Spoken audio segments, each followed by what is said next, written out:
The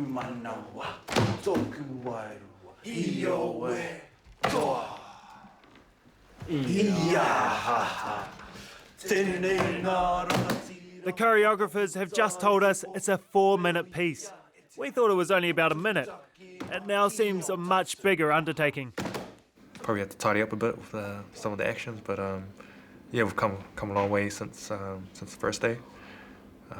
Yeah, so it's pretty exciting. That's for that little bit, and then I'll maybe carry it on. I'm just learning the how to put it together. It's, I don't know, getting the words and the actions right is pretty. I don't know, it's pretty hard, eh?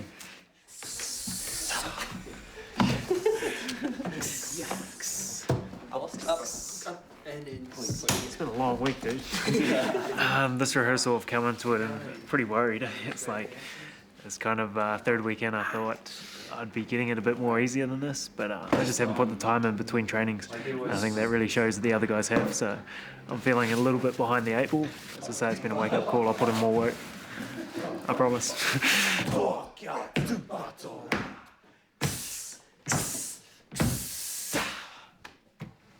Nice.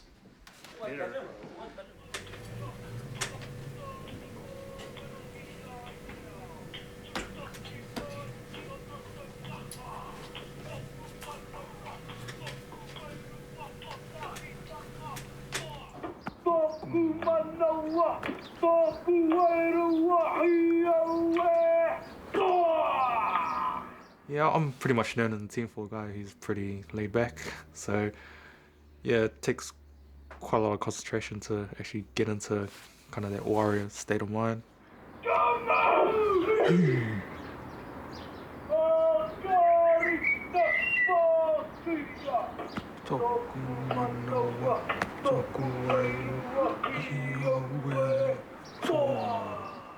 I've just been going over it and over it and over it, you know, in the bathroom, you know, in bed, in the car, all the time, just it's consuming my life. It's fun though.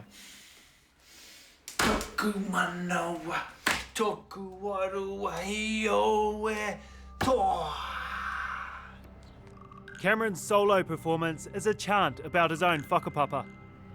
Tēnā koutou. Ko Cameron Leslie toko ingoa. Ko manaia te maunga. Hātia te awa. Ngā pui te iwi. Ko ngā wera pango toko whānau. Being a wheel black means being feared by other teams. It's time to feel the pain and it's time to grow.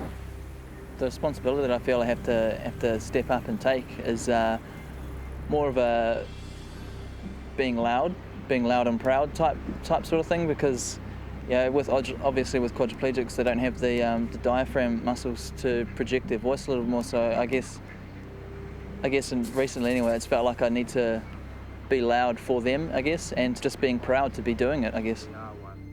Kotahitanga, and these are my brothers. Can't skate through there. Straight from the top. You're going to do most of it, go to the centre and roll back. Choreographers Marino and Parai are having to modify things as we go along. I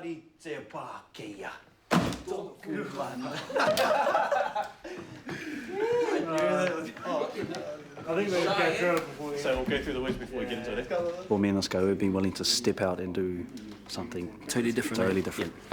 And as soon as Mika gave us the opportunity, and they're like a heartbeat, like yes. Garite, garite, kamo. Toku manawa, toku waru, hioe, toa. Tuturu whakamaua, katina. It's a lot different because formation changes can't be made as quick as, well, obviously people are not in chairs. But there's so many things that they can do that we can't either, which is so cool. Yeah, definitely. But only they can tell us what those new tricks are, because we have ideas and we think, oh, okay, we're not too sure. And then we got someone like Cam, who can do a lot more tricks on his chair. Because like he can, when I first saw him, he could jump on it, he could fall out and just roll around on it and then get back up onto his chair, which is actually pretty cool. And then I tried to get on the chair and do the same thing. No. I think the biggest thing for me is like it's definitely raising expectations for people with disabilities. If you said the haka to someone, they'd think of words like strength and power and mana, and those are words that aren't really put beside people in wheelchairs or people with disabilities that much. So I don't think there's going to be very high expectations of what we can put out there. So I think just going out there and just blowing people's minds and just blowing them away, that's what I want to do. I want people to look at people with disabilities differently after this.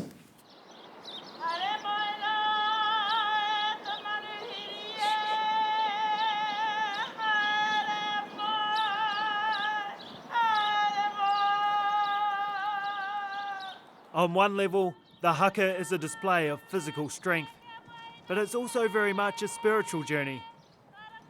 To help us tap into that spiritual side, we've taken ourselves off to Hawani Waititi Marae.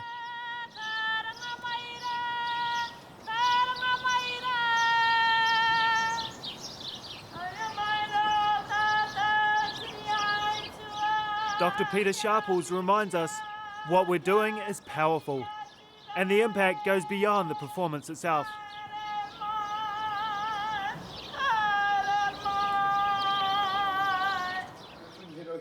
I felt real kind of nervous coming onto the marae and stuff because it's the first time I've ever done this before, and I don't know, just felt so happy to be part of this this journey and stuff, and to where it's come, it's I just can't explain it. It's just I just feel real privileged to be part of it, and it's been etched in my soul now, and it's something that means a lot to me now.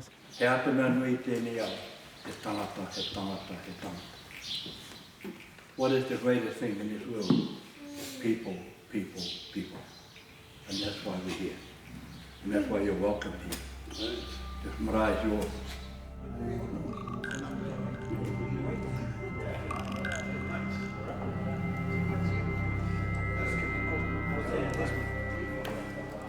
I didn't understand what they're saying, but I could just feel spiritually just what it meant to me and the boys, and I just felt so, I don't know, it's just a humbling experience, just to be part of it. And whether you do a haka to celebrate or whether you do a haka to challenge people, they're all different kind of hakas, and they've all got different kind of names.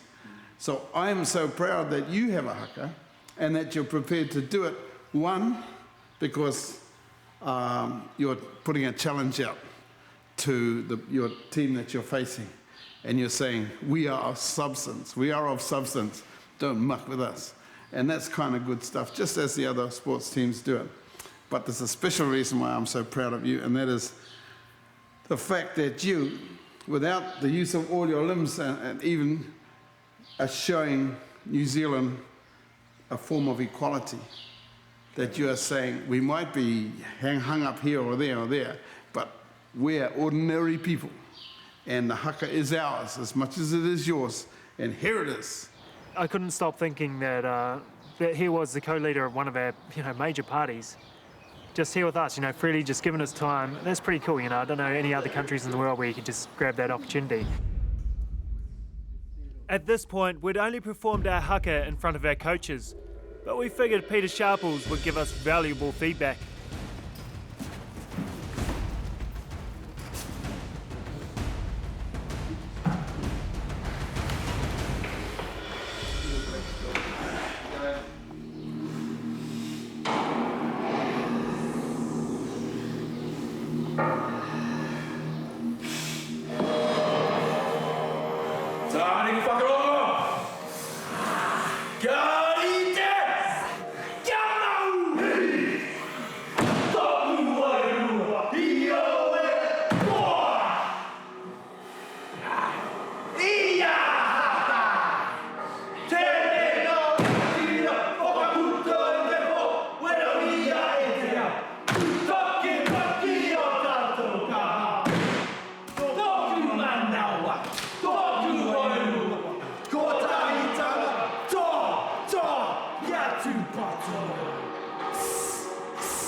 It was humbling. It was definitely nervous whether I'm in front of a couple of great men and just being able to follow on from what they just said. But also at the same time, like now that it's over, I really feel like I don't want it to end there. This is an opportunity where we've been given a little bit of New Zealand culture handed to us, and it's up to us now to grab it and run with it and learn more about the language and the culture and the heritage. This is exactly what we needed at the right time. It's just the icing on the cake, and we've done all the physical stuff, but now we've embarked on the spiritual and the culture side of things, and I think that's more. That's where it lies. That's where all the mana and that's where all the the power comes from.